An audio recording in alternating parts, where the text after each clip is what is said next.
And hello, everyone. I hope you are back. I will start sharing my screen. Okay, so here we are. I prepared some challenges or some things that we can do with graphs using the tool that we showed. And you can choose to work with one of them. You can try to adapt your current problems, your current research with one of them. They are just as examples that you can start working with right away. The first one, for example, is the connect concepts. So then you can query data across different platforms. In this case, I just show that we talked in BOM, you have multiple representation of building elements. Then you have components. Let's imagine that these are components with different properties, with different information. And you can create many object models that represent the same physical asset. Like, how are the steps to do this? You create some objects that will. Sorry, Diellza, are we recording? Yes, I am. Okay, perfect. Sorry. Yeah, thank you. And then we convert them to RDFO ontology with individuals. So we have the T box and A box. And then we have a resulting graph like we saw in Grasshopper. Here we have a big graph that we have different elements. Probably Alessio already showed, but we can have actually multiple inputs as well. And ontology for many objects. So then you will have an ontology for many objects. And then you can take the graph and augment it through some ontology editors or simply through the text. You can write that this element is same as this element. And after you have this big graph, using the GraphDB that Daniel will show later, you can see how one can query information between different databases. And that is actually what semantic graph is for. It's perfect for querying information from different databases. Then you have this data sources, this databases, then you have whole knowledge graph, and then you can choose the path from where to where do you want to go. Then, okay, this is one example, but I showed some columns, but you can have whatever databases, you just define the relation between two components, and then you can work with it. Then the second could be what one could use, ontology alignment. You can link with existing ontologies. But I saw many people were asking, for example, you can work with brick ontology, with bot ontology, using your own objects. Because regardless how many ontologies are there are always some ways that you want to describe differently, right? There are some properties in your software that don't exist in brick ontology and don't exist in that ontology. So that is the beauty of using the framework that we just showed, because basically you can just take a custom object and then you define your own properties. I say, these are my objects, and then you create the ontology here. You say, and I need this property. I only need these 3 properties. I don't need anything else. So you don't have to use the whole properties of an existing ontology. You can just choose what you need. Or when you have the object library, actually. And in this case, let's say we use the bot ontology, because bot ontology is perfect for describing the overall relations of objects of a space. I cannot zoom in more, but I think many of you are familiar with bot ontology. So then we can choose the bot ontology, and then we combine it with some objects that we create in BOM. So we have, on bot ontology, we have many classes, both building, interface, site, space, and so on. And we can say that every bot element is every BOM object. So then in this case, we can say that iBOM object is a subclass of bot element. And in this case, you create one line that aligns these 2 modules. And then you basically have a big knowledge graph that is combining bot ontology and BOM, your own objects. You attach your own objects and individuals that graph of bot ontology. How this can be done, there are many ways. One that I tried before is using this server, which is free, Apache Yena Fuseki. You merge the 2 graphs. You can basically input your own graph that we created from Rhino. We can input this graph, and then we input the bot ontology graph. And then we have one single graph, we can see it, and then we can create this new relation, this new triple. We can add it through some ontology editors like Protege or the web viewer. There is another web, I don't know. have all this one, or yeah, you can find some ways to add this new relation, or you basically just add one more triple somewhere. BOM base, iObject is RDF BOM element. I tried this in Protege right now. I just said that every iBOM object is subclass of building element in bot, and then here is how the resulting graph looks like. Okay, this is not the perfect visualization, but and here you have the whole graph that combines BOM and bot. And then you have the information of relation of spaces and everything. But you can also create, like professionally, how many people do. They do the alignment modules. So then you have your own ontology from Rhino. You have your own objects. You say that for me, for example, I have some sensor data, and you model your sensors in BOM objects. You have here sensor 1, whatever it is, sensor 2, sensor 3. And then you create one alignment module with an existing ontology of sensors. You say, for example, in my ontology, sensor 1, I don't know, here I write sensor 1, but you need to define the type. And my ontology, sensor 1, corresponds to, one existing ontology that describes sensors. You say it corresponds to this one. So then when you use these two ontologies alongside each other, you basically are using, you have your own objects and you are using an existing ontology with your own elements.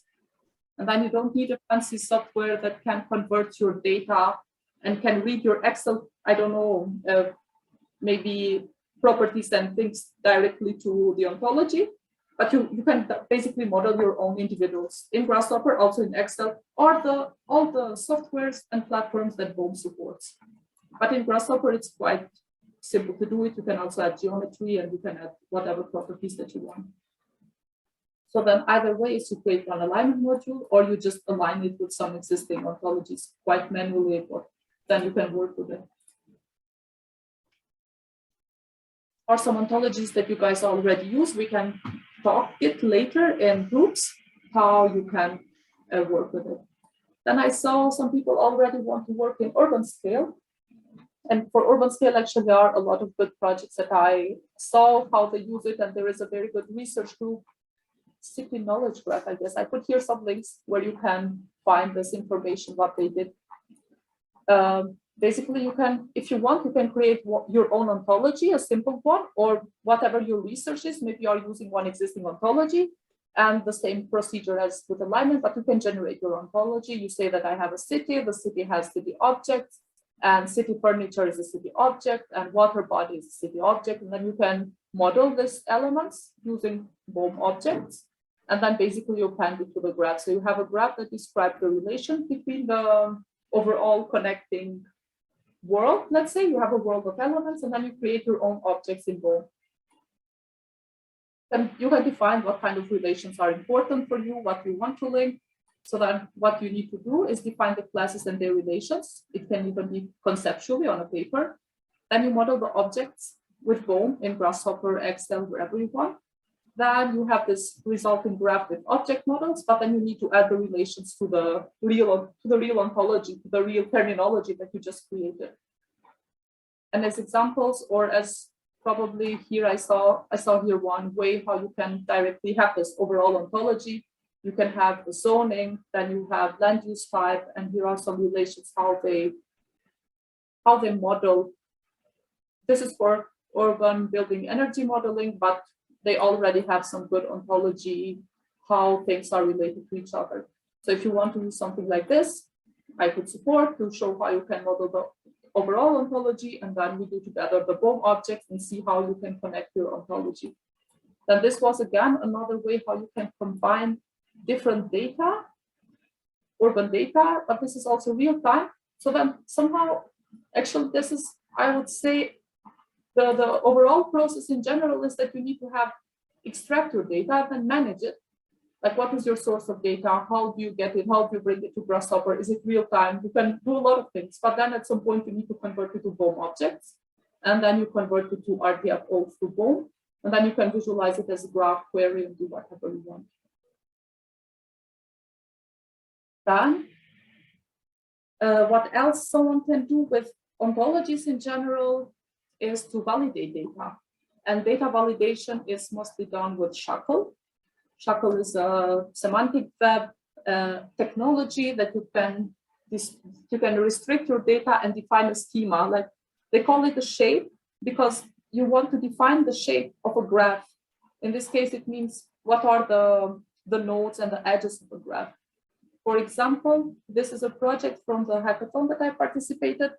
We wanted to see if we want to apply some Sparkle queries. We want to do some queries in some information, but we need to make sure that all the information that we need to be able to query it is on the graph.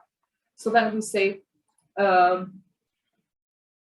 we need to ensure, so then we want to check if every element has material. Then you say with shackle shape that I want to check if my graph, there is a property called has material, and I want to check that every element should have at least one material.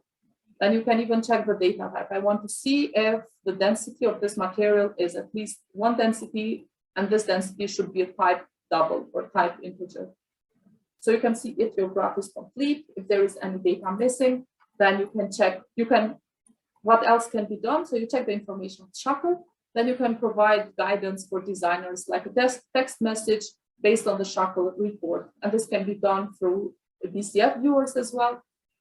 But to play with Shackle, if you can, of course, do this in Python, but if you just want to play and check your graph, there are some good tools that you can basically have here one graph, and then you check if you have the graph and then you have the shape, because the shape is, for example, here I have my graph, the person, logger, junior, blah, blah. And here you can see that you want to see that every person has a name, which is string. And then you can check if it's true, then it tells you the validation report. This is correct or this is wrong. Value does not have the shape address. Value is not, so this person does not have a death date, and this doesn't have an address.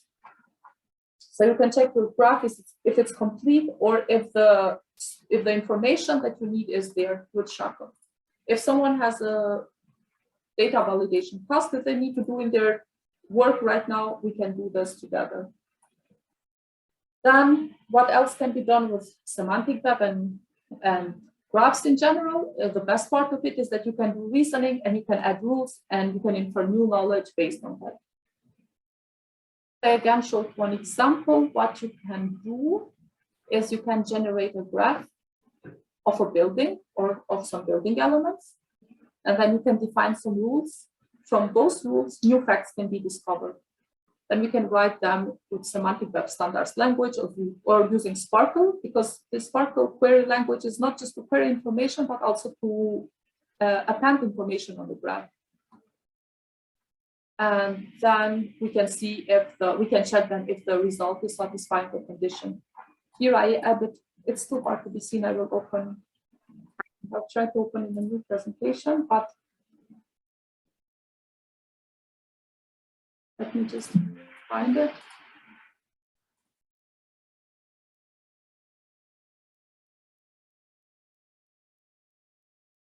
Now we have, for example, a governmental regulation that in every space that is 10 meters square, there should be at least 1 meter square window. And how we can check this? We want to check using Sparkle. We can find all the rooms that are in this building, for example. Then we can get the area of rooms, and then we get the area of windows, and then we derive the, let me just show it here, directly in the query. Okay, so now we want to check the proportion of windows and area and space, window area and space area. So then we first find every space. Okay, has area, give me the area of this space. And then we check the area of windows. And then we create a new variable called proportion. And this proportion tells us the area between window area and space area. And now we have this new information, new property added to the graph because we bind it using the Sparkle language. This, Daniel will show this later better, but just so you know that with querying information, we can also update the graph in knowledge graphs. So now we just added a new property, which is called proportion. And this is checking the proportion between windows and area. And then we filter, we want to see the spaces where this proportion is smaller than 0.1. It means that in the spaces, the lightning, there is in 10 meters square, there is less than 1 meter square window. And then we can see the spaces, and then we can also use this information to inform designers to change something, to do something, because this didn't meet our requirement. Then the second option that I just exemplified here is, let's say that we want to fabricate some building elements and we design them, but we want to know if they can be fabricated in a cyber-physical construction field or cyber-physical fabrication. It means that we are also using robots to fabricate those.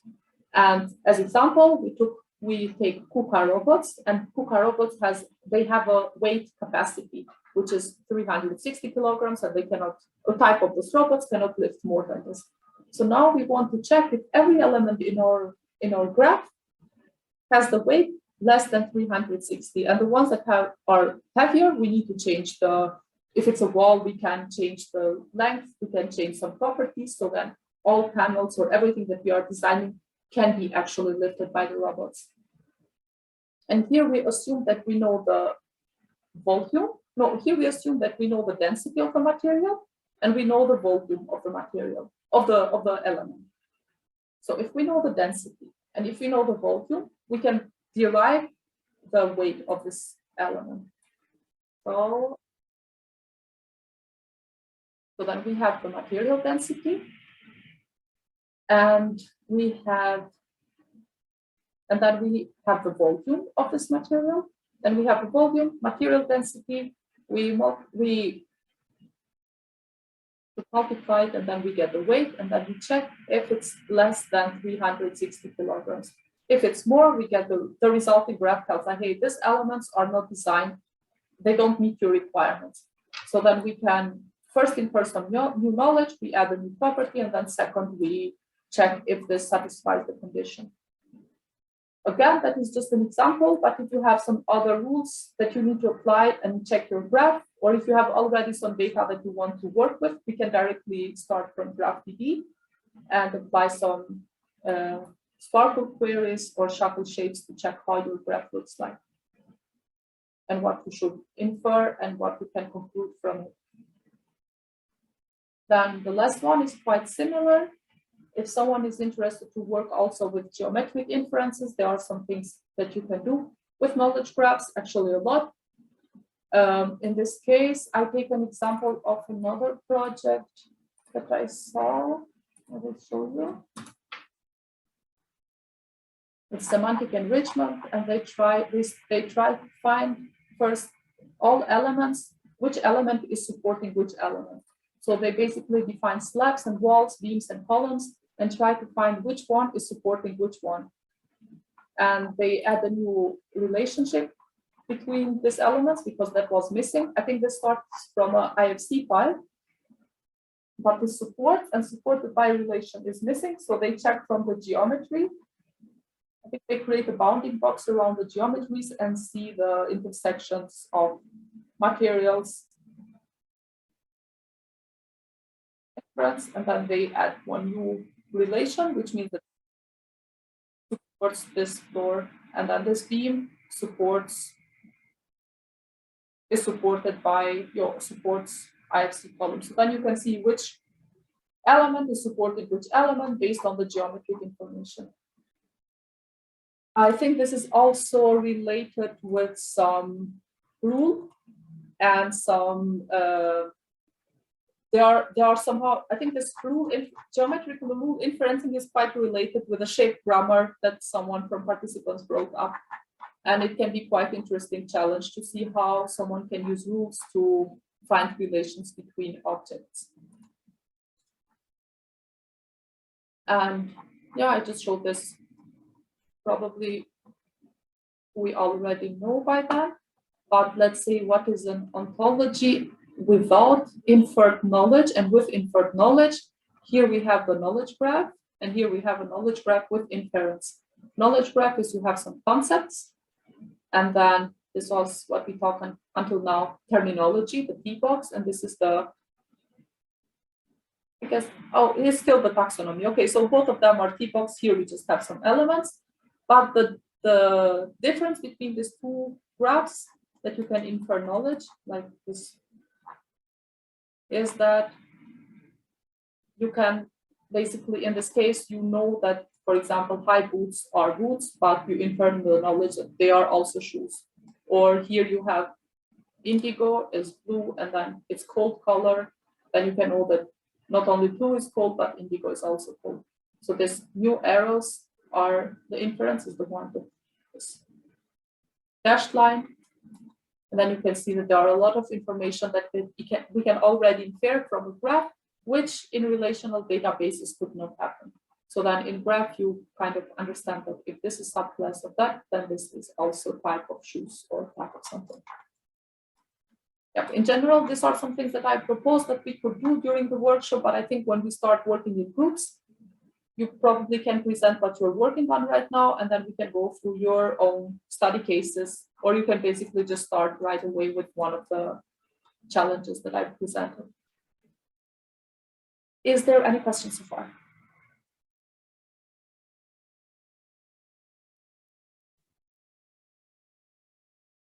It's possible to combine several challenges and that would be perfect. That actually, I think it's impossible to just stick in one. If you're connecting concepts, basically you are still also generating kind of an ontology. If you're aligning, it means that you are generating the data validation, and rules and reasoning quite sometimes they go together, or semantic enrichment. Those both are also quite interlinked with each other. And I said yesterday, if you are already interested to work in a topic, please let me know. You can still write on the group. I got some, I already got some messages and some areas where someone would like to focus on.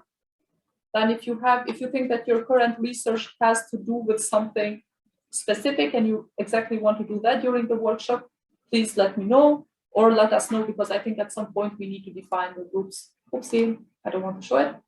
So I guess today, then at 3, we kind of need to.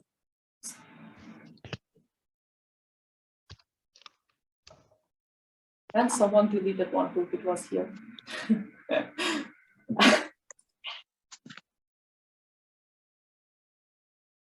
I think in smaller groups, probably it would be easier to work. So I suggest 3, maximum 4 people. Okay, then is any of these challenges in interest of any of you in the group? What do you think?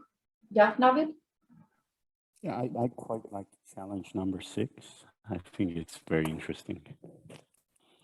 Yeah, good to know.